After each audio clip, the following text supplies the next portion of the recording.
ఆత్మ ఆవేశంతో, భారముతో, దుఃఖముతో, బాధతో చెప్తున్నాను. కాబట్టి ఈ భారములన్నీ మనం ఎప్పుడు మనుషులు చూసుకోవద్దు అంటున్నా. యేసు ప్రభు చూడండి, మీ కొరకు భారం పెట్టే దేవుడు చూడండి.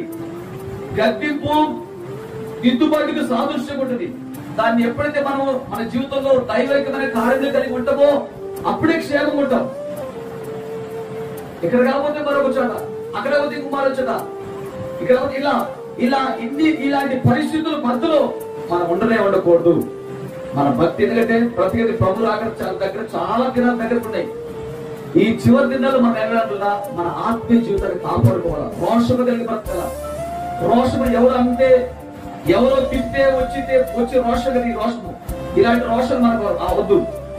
యేసు కొరకు రోషము కలిగి ఉండండి, క్రీస్తు కొరకు రోషము కలిగి ఉండండి, ప్రాణపెట్ట దేవుని కొరకు రోషము కలిగి భక్తిని ఆర్పియకుండా ఏ దృష్టిలో వచ్చి నీ భక్తిని ఆర్పిస్తుంటే ఆ భక్తిహీనత నుంచి నువ్వు విడుదల పొందుకోవాలా. నేను రోషం నా కొరకు ప్రాణం పెట్టాలని చెప్పేసి నువ్వు రోషము కలిగి ఉండాలా. హల్లెలూయా.